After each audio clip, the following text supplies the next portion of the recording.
Carlos Maldonado, uno de los exponentes colombianos de la bioética más importantes.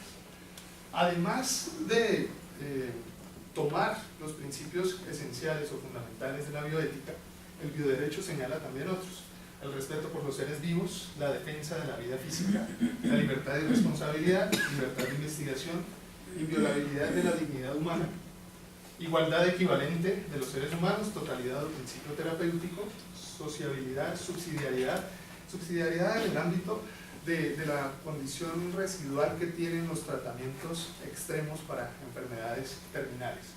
Principio del doble efecto, es decir, de la valoración que se da de los pros y contras que se dan frente a un tratamiento o un medicamento o una circunstancia que no tenga precedentes, y cuál será entonces la decisión que tendrá que tomarse, y el consentimiento informado. Algunos referentes biojurídicos sobre la eutanasia. Aquí voy a empezar a colocar algunos ejemplos, no a profundizar en ellos, pero sí a dar algunos elementos que nos permiten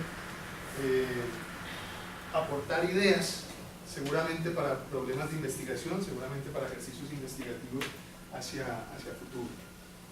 No sé si conozcan el caso de Karen Ann Quinlan en el año 1975. Ese caso puso en la controversia, presentó la controversia de, por primera vez en términos jurídicos, de cómo disponer de la vida humana frente a esa pretensión de la muerte digna. Pero lo voy a mencionar simplemente con sus ideas primordiales. Karen Ann Quinlan, una chica de 21 años que una noche de copas, una noche loca, termina mezclando barbitúricos con alcohol, y esa situación le genera un problema, un shock, a través del cual entra en coma.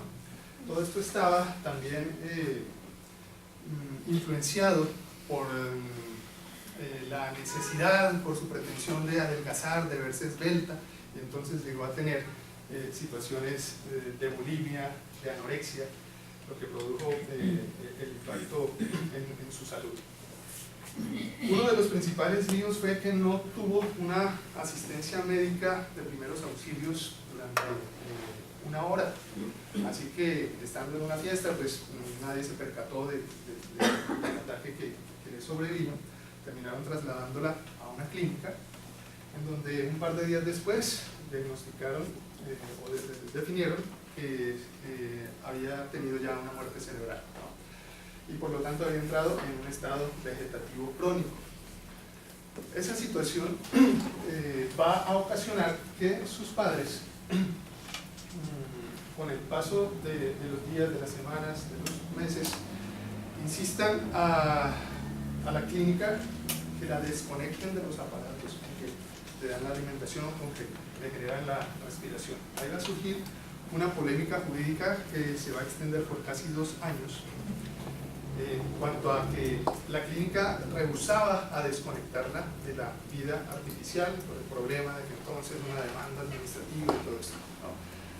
Aparecieron siempre los formalismos de carácter jurídico. El papá interpuso una acción de amparo en la Corte Suprema de los Estados Unidos.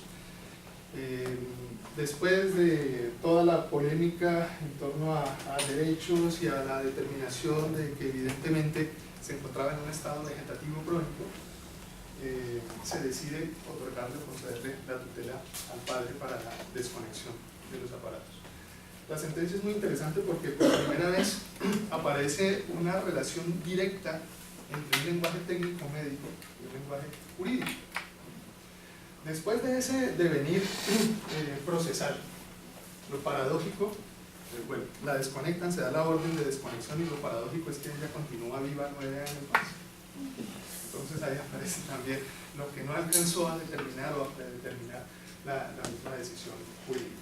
Hubo toda una polémica en torno a la viabilidad de la decisión, el pronunciamiento del Vaticano, que por obvias razones pues va a cuestionar el tema de lo moral en la decisión adoptada.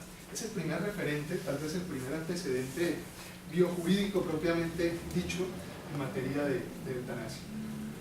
Un segundo caso, tal vez más famoso, más cercano, los años 90, el caso de Ramón Sampedro, español, la película Mar Adentro de Alejandro Amenábar, es el testimonio pues no tanto de la secuencia de los eventos, sino de la personalidad de Ramón Sampedro. Aquí es una situación distinta a la anterior, ¿no? Lo que hace Ramón Sampedro es solicitar, pedir al Estado español el suicidio asistido. Si han visto la película, conocen los datos, él queda cuadraplégico, tetrapléjico a la edad de los 25 años, cuando sufre un accidente practicando natación.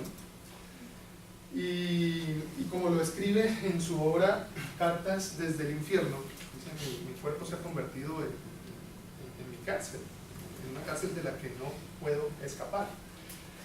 Considero que vivir es un derecho, no es una obligación. Yo lo que le pido al Estado español es que me permita morir. Y empieza a hablar del discurso de la dignidad, que la ética siempre está orientada a valorar lo bueno sobre lo malo, pero en su condición lo malo pues ha sobrepasado ya esa situación. He sido obligado a soportar esta penosa situación durante 28 años, 4 meses y algunos días. Por supuesto, el asunto se mediatiza de tal manera que hay una divergencia en torno a las opiniones. Si han visto la película, hay una visita de un obispo, ¿no?, que le hace a él, y le dice: hijo, pero tú tienes que estar agradecido porque la vida es un don de Dios, ¿no? Y dice: sí, pero es que el problemita en esta discusión o debate es que el que está aquí postrado en la cama soy yo y no usted, ¿no? Entonces, ¿cómo abordar pues esa situación? También, y diríamos en términos jurídicos, por obvias razones, se le va a negar esa solicitud, ¿no?, precisamente por el impacto que tendría hablar de un suicidio como un derecho fundamental. Me gustaría que viéramos un poco parte de la entrevista que hizo Mercedes Milá, una de las periodistas más famosas de España, en Antena 3. Se puede ubicar también aquí por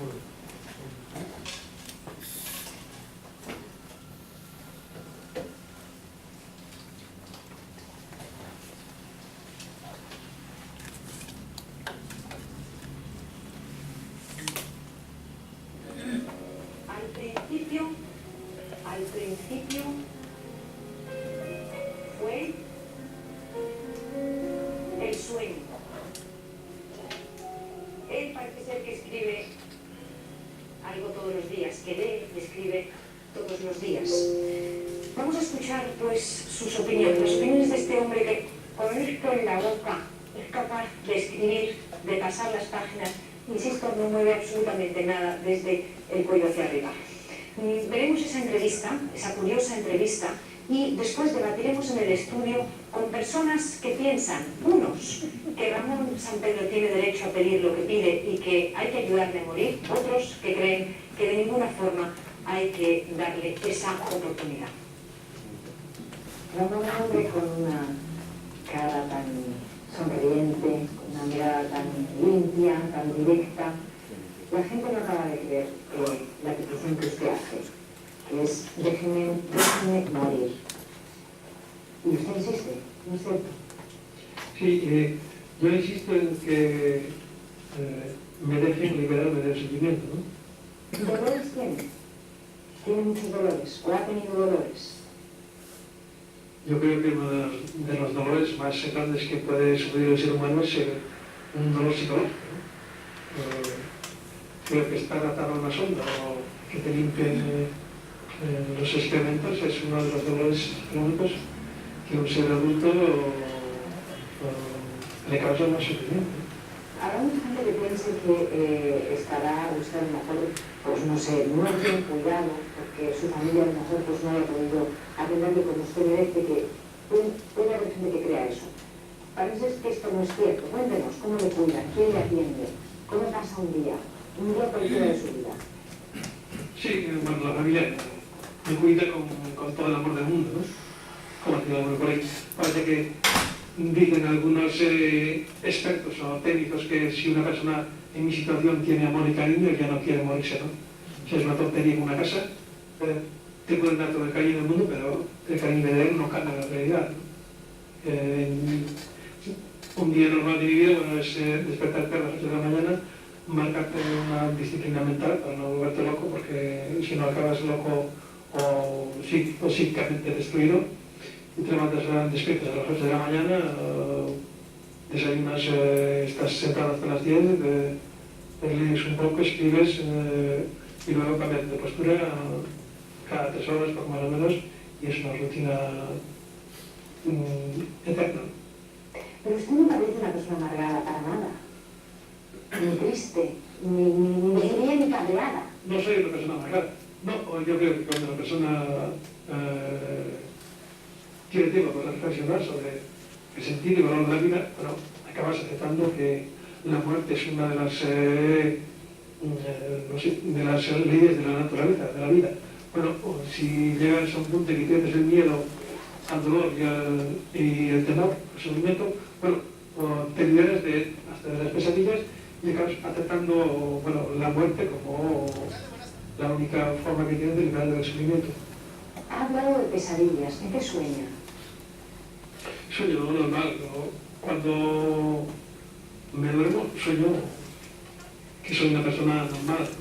Que camina, que corre. Que corres, que amas, que caminas y que acaricias y todo eso. Todo eso no deja nunca de soñarlo. Nunca se ha visto paralítico como está en la realidad, en el sueño. No, en el sueño no. Ya, que camina, que corre, que ama. O sea, son todas las cosas que desea por encima de todo. ¿El amor lo borró para siempre o en alguna manera lo ha tenido cerca? Estoy hablando del amor, del amor, lo que tenemos por amor. No me quedo por amor, ¿no? No, ese amor hay que renunciar a él. Si no quieres, vamos, que te complique más la existencia, tienes que renunciar a él. No puedes, si lo que le sucede a algunas personas que en situaciones muy se agarran, digamos, al amor de un hombre o de una mujer, ¿no? Bueno, es una forma de agarrarte a la vida de algún modo. Pero si te agarras a eso, a mí me causaría más sentimientos que placer, ¿no? Bueno, ahí está la entrevista completa, dura como 20 minutos aproximadamente. Y cuando uno aborda ya un poco el testimonio del personaje, se hace la misma pregunta que plantea la periodista. Un hombre con esa mirada, con esa sonrisa, y también con esa intelectualidad, porque a medida que avanza la entrevista se ve que es un hombre muy culto, desea morir. ¿Por qué pedir un suicidio? ¿No? ¿Por qué pedir un suicidio asistido? Leer la crónica, leer sus memorias, leer sus reflexiones, de alguna manera hace que haya cierto sentido de razón en su petición. Es uno de los antecedentes también muy curiosos.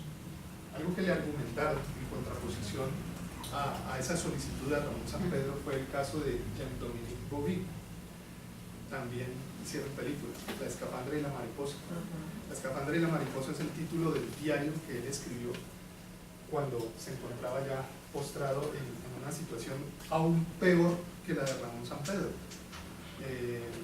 Sufre un ataque cardíaco cuando iba conduciendo un vehículo, se accidenta, queda totalmente paralítico a excepción de su ojo izquierdo y termina comunicándose con el entorno, con las demás personas a través del parpadeo de su ojo izquierdo.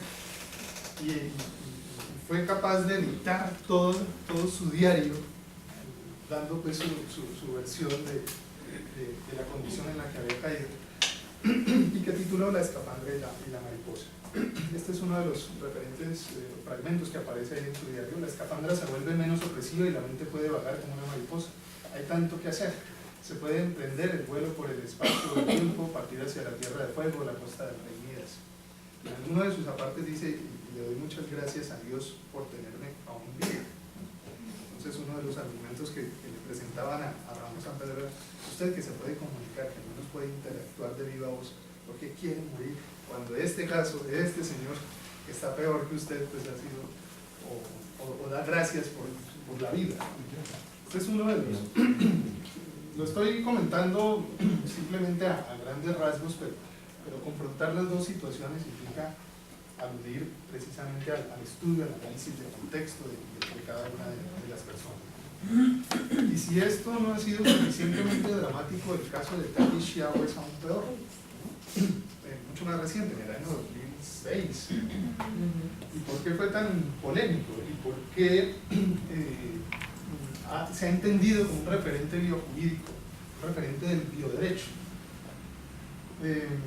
También una señora, bueno, en el caso de ella ya estaba casada, que siempre tuvo esa obsesión de ser delgada, de no engordar, cae también en situaciones de bulimia, y ahí, según los datos que uno puede ubicar por ahí en internet y en algunas crónicas, hay una baja de potasio, lo que genera pues una complicación, no recuerdo el nombre del síndrome que le da, pero de antemano ya los médicos le dicen: usted va a empezar a perder su capacidad motora, va a terminar perdiendo su capacidad de comunicación, seguramente irá perdiendo aptitudes y habilidades mentales.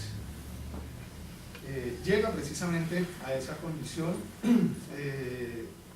Todos los antecedentes del caso señalan que siempre hubo una divergencia en la comunidad médica que la atendió. Algunos decían que sí podía llegar a tener manifestaciones de razón, otros decían que era imposible recuperarse. El caso es que cuando llega a tener un 30% de actividad cerebral, el esposo de ella solicita la eutanasia y solicita pues que la desconecten de los aparatos que la mantienen con vida. Eso va a generar una polémica con sus familiares, con sus padres en particular, y al final de toda la disputa, que se prolonga por más de 3 años, todo esto generó movimientos políticos, movimientos sociales, la consulta al gobernador Jeb Bush para que diera retroceso a las decisiones judiciales que se habían establecido. Después de todo el escándalo jurídico, se da la orden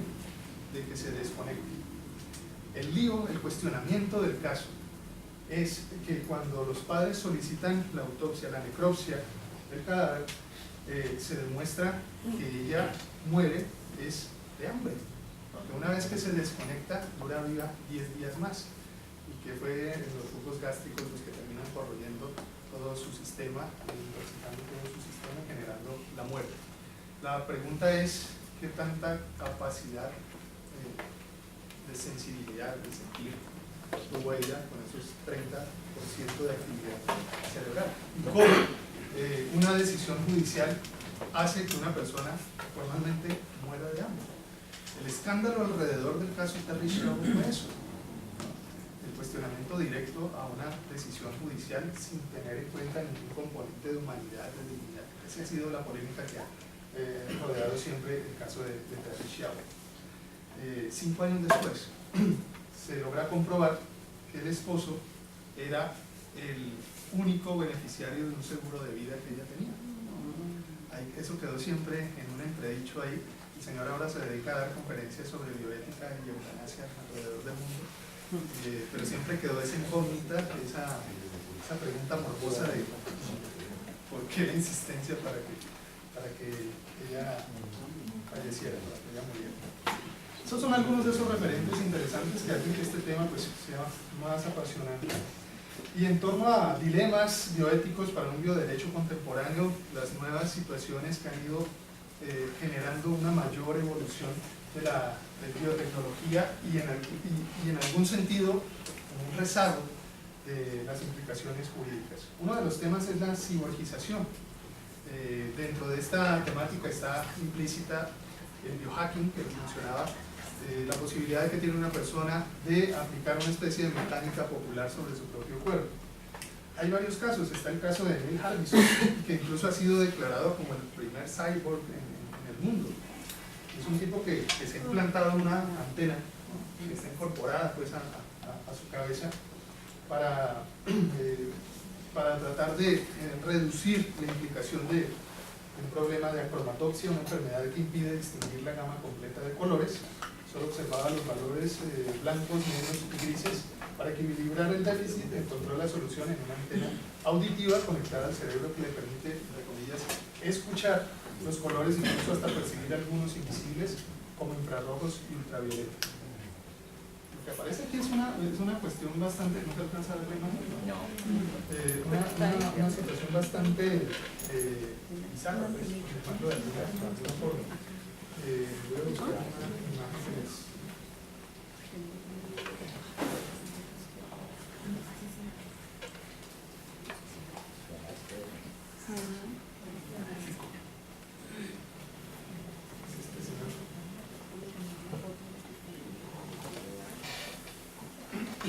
Y ha sido declarado oficialmente como el primer cyborg en la historia. Está el otro caso de una española, una artista española, Mon Rivas. Siempre suenan todos los la antenita que suena en todos los...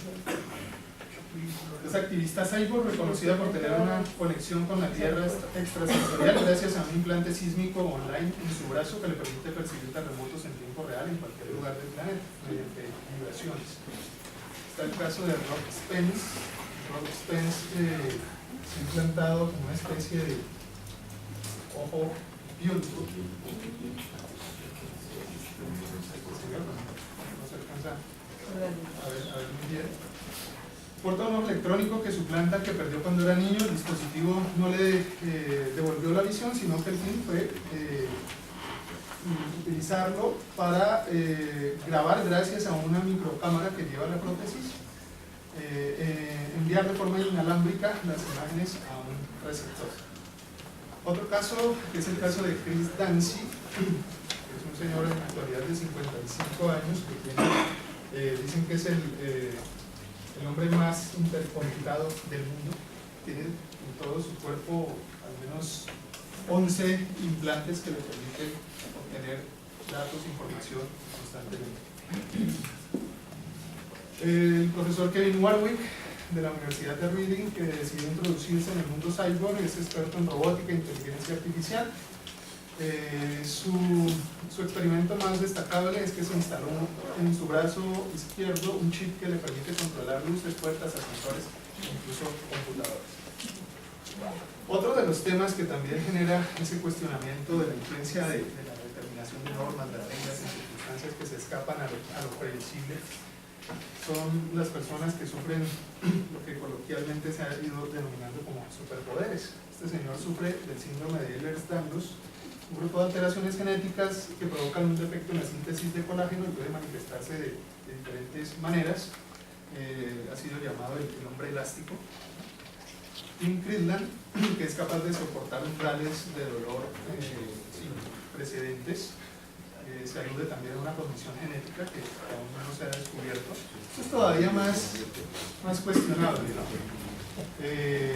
Lo han apodado Magneto como el personaje de los X-Men, ¿no? Y se señala que también tiene algún padecimiento genético que hace que algunos objetos metálicos puedan adherirse a su cuerpo. Sao Machi, el asunto de su capacidad es la extraordinaria habilidad para poder destruir. Es deportista y es experto en el manejo del sable, puede destruir incluso 20 objetos a la vez en pleno movimiento. Deepak Jangra, de la India, que tiene cierta resistencia a altas cargas de electricidad. Elizabeth Solzer, puede percibir colores, escuchar música, saborear un síndrome que se conoce como sinestesia, que de todo lo que es imperceptible a nivel del sonido ella puede caracterizar. Y un tercer tema, todavía más cuestionable por estar tan cercano a algunas ideas de la misma lógica del derecho, el argumento de la vida como daño. Hasta hace un tiempo era muy raro que se utilizaran expresiones de esta clase. Siempre, y sobre todo nosotros que pertenecemos a un estado confesional, la vida es una bendición, la vida es un regalo de Dios, y la vida no es un referente jurídico que se impone sobre otros. Hay un par de casos que hicieron popular esa expresión de la vida como daño para generar una serie de procedimientos judiciales. cláusulas wrongful birth, cláusula wrongful life, que en la actualidad pues tienen en jaque, digamos, la ética del derecho y el mismo sentido de humanidad. Hay un caso, el caso Cepeda versus Cepeda, donde se va a utilizar el argumento de la vida insatisfecha, la vida con desventajas. La década de los años 60 en Estados Unidos, un hijo demandó a su padre por haber nacido en circunstancias familiares y sociales desventajosas, la privación de su derecho a ser un hijo legítimo, a tener un hogar normal, a heredar de su padre y ascendientes, así como ser estigmatizado como un bastardo, argumentando que él, su padre, había engañado a su madre para poder tener relaciones sexuales con ella con la promesa de casarse, promesa que incumplió, pues él ya estaba casado. La Corte de Apelaciones del Estado de Illinois, si bien reconoció que el padre tenía deberes con su hijo, desestimó las pretensiones de este, pues también una avalancha de pretensiones de esta naturaleza que llegase a considerar daño cualquier particularidad con la que se naciera. Otro antecedente también en los años 60, el caso Gleitman versus Cosgrove. La señora Sandra Gleitman demandó a sus ginecólogos, doctores Cosgrove y Dolan, quienes le aseguraron al tener ella 2 meses de embarazo que la rubiola que había contraído en su primer mes de gestación no tendría consecuencias adversas sobre la salud de su hijo. Confiando en lo anterior, la señora Gleitman dio a luz a un niño que padecía del síndrome de rubiola, por tanto su capacidad para hablar, visual y auditiva estaban seriamente comprometidas. La demandante planteaba que de haber conocido los riesgos de contagio sobre su hijo, hubiera acudido a otro especialista con el fin de que le practicaran un aborto. La Corte de New Jersey deniega las pretensiones argumentando que era imposible cuantificar los perjuicios derivados de ser padre de un niño enfermo y aún pudiendo calcular la cuantía, el derecho a la vida del niño desplaza cualquier pretensión de ser indemnizados por el hecho de esa vida enferma. Ese par de casos son los referentes o los antecedentes jurídicos de 2 figuras que aluden a una controversia entre lo moral, entre lo adecuado, lo bueno, lo malo y lo correcto a nivel jurídico. Las cláusulas wrongful birth y wrongful life plantean la posibilidad de que la vida misma pueda ser considerada como un daño. El nacimiento de un niño afectado por enfermedades o defectos físicos o psíquicos ha generado una clase especial de responsabilidad civil en la cual los padres pueden reclamar una indemnización por no haber recibido la información necesaria para poder decidir si traer al mundo al niño enfermo, acciones de wrongful birth, e incluso el propio niño solicita ser indemnizado por el hecho mismo de haber nacido, acciones wrongful life. Estas son 2 figuras jurídicas que sí se notan. Hay un caso aquí en Colombia muy famoso, pues digamos va a ser muy famoso, es un caso de wrongful adoption, que es básicamente una pareja de esposos que en el norte de Santander decidieron ir por un hijo, que querían adoptarlo, con la mala fortuna de que cuando van a ello solicitan con unas especiales características al momento de la solicitud de que se tratara de un niño en buenas condiciones de salud. La cosa fue que de muy pocos días de nacido, digamos que era como la expectativa que tenían ellos, y efectivamente pues llega un niño con tal vez unos pocos meses de nacido, se le hacen los exámenes de rigor ordinarios y se le entregan a los niños y se adelanta todo el proceso, se hace esto ante el juez también para el tema de la adopción y todo queda perfecto. Al cabo de los 9 meses de vida del niño comienzan a darse cuenta que hay una patología en él, y es que de alguna forma no logra tener la misma motricidad ni el desarrollo, y esto se replica al año y medio de vida, y ya a los 2 años definitivamente deciden intentarlo un estudio un poco más especializado. Ellos los lleva a Bogotá y en Bogotá le dicen, mire, desafortunadamente su hijo padece una enfermedad supremamente extraña, que solamente una parte muy pequeña de la población en la humanidad la sufre. Ellos deciden demandar al Estado, demandar al Instituto Colombiano de Bienestar Familiar, básicamente porque cuando se fue dado en adopción, digamos que se les entrega un niño no en las condiciones de salud que ellos habían dispuesto. Lo curioso del caso, y digamos que esto es solamente la primera instancia, habrá que ver qué dice el Consejo de Estado. En la primera instancia se condena al Estado por daño antijurídico. Digamos que varias cosas se quedan en la decisión que no son muy reveladoras, y es que no, digamos, precisamente como el paradigma de los wrongful, se tiene el daño, la vida como un daño, lo cual es totalmente contraintuitivo. Se considera que pues, en realidad el daño, digamos, como decía la afirmación del profesor de Combis, exactamente, que el daño realmente, la protección del derecho de daños es para intereses jurídicos y entre ellos está la vida. ¿Cómo puede ser la vida un daño en sí mismo? Entonces, creo que este es un caso que seguramente el Consejo de Estado se espera resuelva, porque de hecho se va a convertir en uno de los paradigmas acerca de qué es realmente lo que entendemos por la vida y el daño real. Está pendiente en la misma sentencia C-355 de 2006, ¿no? En el que, sí. Doctor, qué pena. Yo creo que esos antecedentes, como dice el doctor y usted, yo creo que también nosotros nunca nos hemos inventado nada aquí en Colombia. Definitivamente traemos un caso de la jurisprudencia francesa, donde una señora acude al Estado para que le impidan tener hijos, para que no pueda tener en su futuro inmediato ninguna posibilidad de procreación, y definitivamente esos métodos fallan y ella queda embarazada. Demanda al gobierno francés porque le causa un perjuicio ese embarazo, ¿cierto? Y porque en sus planes no estaba ser mamá. Entonces, ¿cómo eso fue un daño para ella? Porque le cambia y le transforma toda su vida.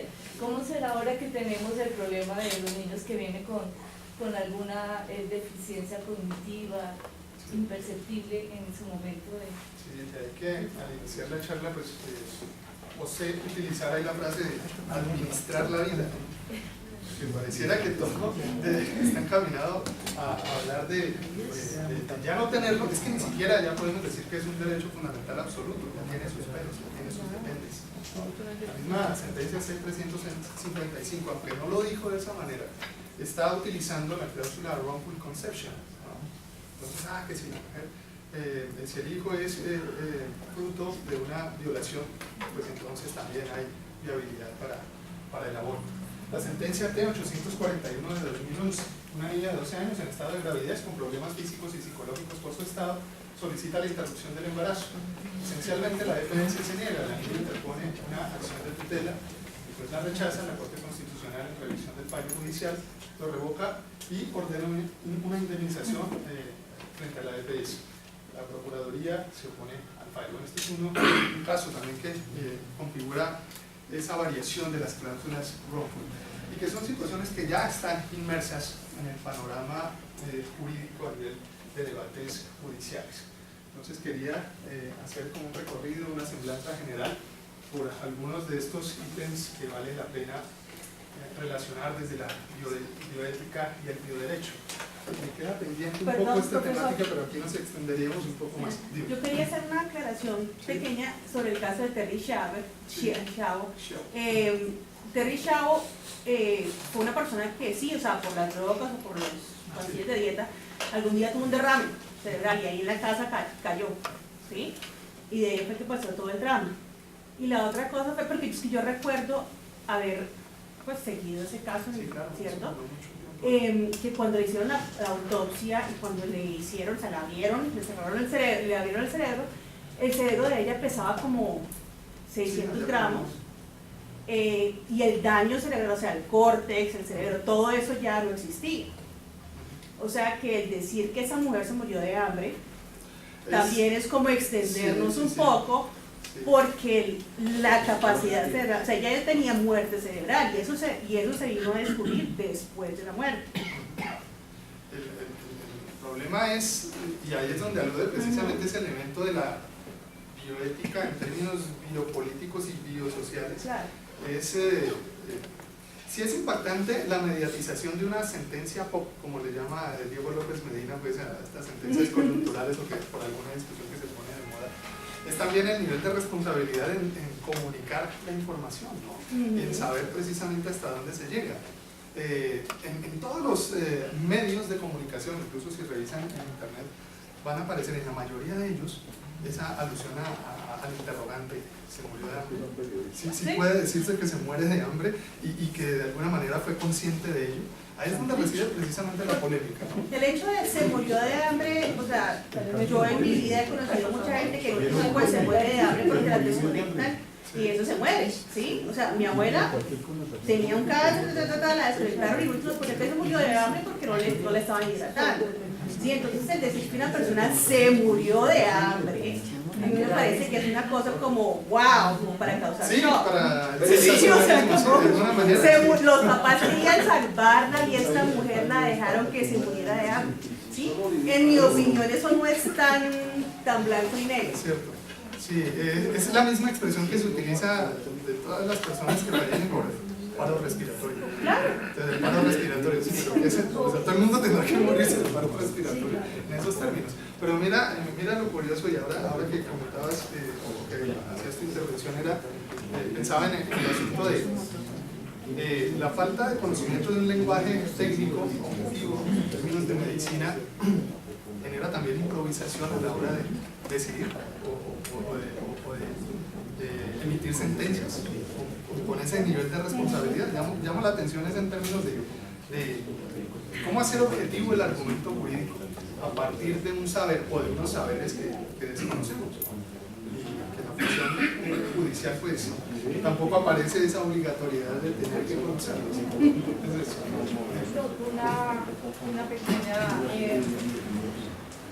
una pequeña cosita, y es que en Colombia, al interior de la Fundación de Morir Dignamente, se ha trabajado mucho en la corriente para solicitar, pues, o sea, por Colombia, se reconozca como un derecho fundamental el derecho a morir dignamente, la decisión de la persona así de terminar con su vida, sin involucrar a nadie, sí, porque pues hay muchas corrientes en contra, pero que sea el mismo individuo el que tenga un derecho, ¿cierto?, a opinar sobre la terminación de su vida. Se estaba trabajando en eso, ¿cómo se llama?, el reconocimiento mundial de que se consolide como un derecho fundamental, ¿cierto?, la posibilidad de terminar con la vida. Y eso es de la Fundación de Morir Dignamente. Vamos a ver qué trascendencia tenga. el gran dolor de cabeza de la relación que hay entre estos temas es que nos toca lidiar, y a nosotros en particular, entre estados como el nuestro. El problema no es tanto jurídico, el problema es social, cultural. Cambiar esas dimensiones, y sobre todo que, como decían ustedes hace un momento, nosotros vivimos importando la normatividad. El derecho que estudiamos es un derecho ajeno, no es nuestro, lo hemos ido adaptando a la fuerza en múltiples circunstancias. Pues este es otro de tantos desafíos que siempre nos lleva al lío. Todo problema jurídico trasciende hacia lo cultural, y ahí es donde encontramos siempre barreras o anquilosamiento pues en esa evolución de la interpretación y la misma argumentación. No, en la misma línea que la profesora, pues la Corte Constitucional colombiana sí ha avanzado, sobre todo en los últimos 2 años, en el reconocimiento y el manejo del derecho a la muerte. Creo que ya unas tensiones muy importantes, las órdenes que se dieron para modificar el protocolo que ya existe en la resolución 1216 y que estuvo en observación hasta el 5 de marzo de 2000. Es necesario incluir a todos los niños. El protocolo es de niños de 14 años y resulta que es para todos, lo cual es, digamos, o sea, es importante, pero plantea una atención que se relaciona muchísimo con el tema que es muy importante nos ha presentado. 2, debe también tenerse en cuenta a las personas en situación de discapacidad mental absoluta y también la posibilidad para los familiares de las personas que se encuentran, no es el término técnico, no lo sé, a las personas que están en coma profundo para que los familiares puedan manifestar, digamos, la voluntad. Pero digamos, o sea, estaríamos esos 3 pasitos que son un poco adelante, pero hay un paso atrás en un juego sentencia de tutela que también es muy reciente, en la cual un señor de más de 90 años dice: yo estoy afectado por una depresión y yo solicito que me apliquen muerte digna. Y bueno, corre las instancias, llega a la corte y la corte le dice: me da mucha pena, pero eso es para enfermedades físicas, las enfermedades mentales no tienen esa posibilidad. Entonces yo creo que sí es muy importante que no se nos dando ese tipo de debates, porque desde estos personales que uno puede aportar. Si bien es cierto que el derecho de alguna forma sí es necesario que nosotros desde la calle comencemos a trabajar con esos temas. Entonces yo quería agradecer muchísimo su intervención y la forma como la hizo. Muchas gracias.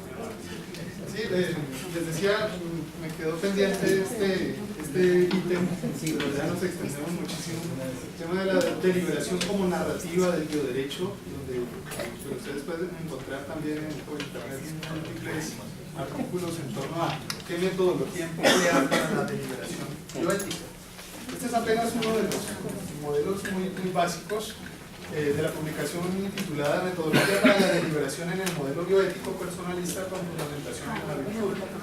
Se habla de 5 ámbitos: el marco ético de referencia, los referentes legales propiamente dichos, el esbozo de la situación, el juicio ético, y es en el juicio ético donde aparece la detección de problemas, la evaluación de consecuencias, tener una mirada también prospectiva, propositiva, incluso de acuerdo con la magnitud del problema que se esté analizando, recomendaciones y decisión final. Aquí pretendía hacer una alusión también, si han visto ustedes la película 12 hombres en pugna, que es el gran clásico del cine jurídico, donde nos muestra, siempre ha sido como ese referente del debate jurídico según el modelo de Estado de Derecho. Hay una versión que se hizo 50 años después, en el año 2007, una versión rusa, que se llama simplemente 12, donde ya los parámetros del debate cambian hacia el Estado social de derecho. Si les llama la atención esa temática, voy a dejar con la doctora Dayana una publicación que hice en torno, es un capítulo del libro. El libro se llama 12 hombres en pugna, el derecho a dudar, una publicación que salió de la Red Latinoamericana de Cine y Derecho, publicada en Lima. Y el capítulo de mi autoría alude al análisis de la deliberación en la película 12, la versión rusa, que se acerca muchísimo pues, a una interpretación del modelo de Estado social de derecho, haciendo una comparación con la versión clásica, con la versión de 1957. Y otro artículo en torno al tema del transhumanismo se llama El sueño de Frankenstein. Lo pueden ubicar ahí en Google fácilmente. He publicado en la revista Hallazgos hace 2 años, la revista de la Universidad de Santo Tomás, en esos temas para quien esté de pronto interesado. Quería cerrar un poco con una frase de Fernando Sabater que aparece en su libro Ética de Urgencia. Después de tantos años estudiando la ética, he llegado a la conclusión de que toda ella se resume en 3 virtudes: coraje para vivir, generosidad para convivir y prudencia para sobrevivir. Les agradezco muchísimo.